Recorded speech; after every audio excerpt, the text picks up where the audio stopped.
Officiellement entré en fonction le 2 avril 2024 après son élection en mars, le président sénégalais Bassirou Diomaye Faye a rendu publique sa déclaration de patrimoine. Les biens et avoirs du président sénégalais ont été détaillés dans le journal officiel comme prévu par la constitution sénégalaise. Encore une leçon de bonne gouvernance donnée au président togolais Faure Gnassingbé et sa bande qui rechigne à se plier à la législation en vigueur au Togo. Tous les Sénégalais ont désormais connaissance du patrimoine de leur président avant son arrivée au pouvoir. Comme avant ses prédécesseurs Abdoulaye Wade et Macky Sall, Bassirou Diomaye Faye a respecté la décision du Conseil constitutionnel ordonnant la publication officielle du patrimoine du chef de l'État. Diomaye Faye ne déroge pas à l'obligation légale. Après le remplissage de la fiche de déclaration, le patrimoine du président Faye a été publié dans l'édition spéciale N-7750 du 25 juillet 2024 du journal officiel de la République du Sénégal. Selon la déclaration, l'ancien inspecteur des impôts et domaines devenu aujourd'hui président possède 2 comptes bancaires courants avec un solde de 22 234 257 CFA. Il a déclaré aussi un véhicule Ford Explorer Platinum acheté d'occasion en 2022 à 19 millions CFA. En termes de biens immobiliers, le président Faye détient une maison bâtie sur une parcelle de 200 m puissance 2 à Mermoz, Dakar, d'une valeur vénale du terrain nu de 140 millions CFA et des constructions évaluées à 134 976 000 CFA. Le président Faye possède également plusieurs terrains non bâtis, dont un terrain de 80 mx 40 m à Ndiaganiao acquis pour 3 millions CFA, un terrain agricole de 4,3 à Sandiara acquis pour 15 500 000 CFA avec un investissement supplémentaire de 29 millions CFA, et un terrain nu de 202 m puissance 2 à Keur Moussa évalué à 1 700 000 CFA. En ce qui concerne les dettes, Bassirou Diomaye Faye a contracté un prêt auprès de la BCI avec un solde restant de 6 478 451 FECFA, ainsi qu'un prêt auprès de l'UBA avec un solde de 24 486 162 FECFA.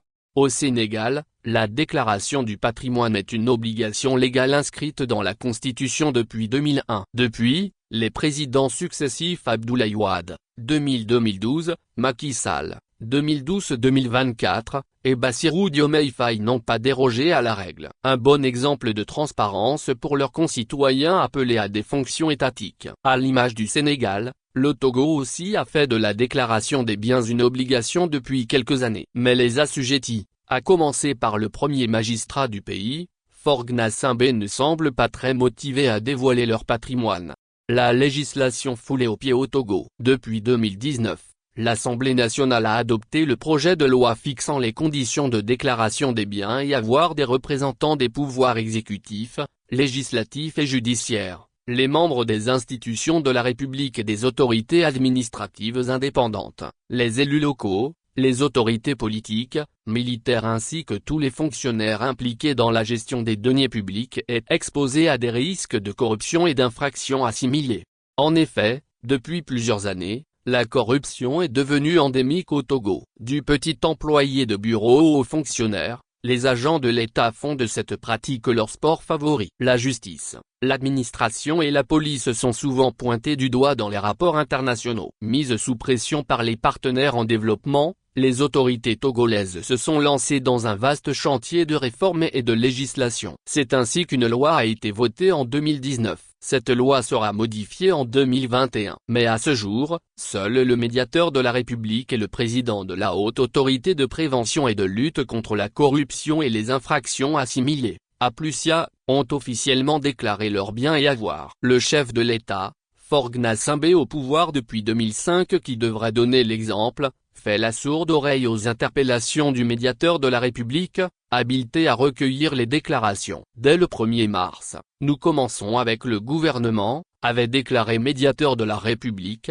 Madame Awa Nana Boya en février 2023 après une rencontre d'échange avec les membres du gouvernement sur la déclaration des biens et avoirs. Mais que nenni. Conséquence, les autres assujettis ne se pressent pas non plus pour déclarer leurs biens. L'introduction de ce projet de loi vise à éviter dans la mesure du possible le phénomène de corruption dans le secteur public et d'assainir les finances, peut-on lire dans le rapport d'étude qui a précédé le vote de la loi en 2019. Outil important pour la transparence de la vie publique, la déclaration du patrimoine est un passage obligé dans la lutte contre la fraude, la corruption et l'enrichissement illicite. Sachant que la corruption est un véritable frein au développement, l'on se demande comment peut-on prétendre vouloir développer un pays en foulant aux pieds les textes qui combattent ce phénomène?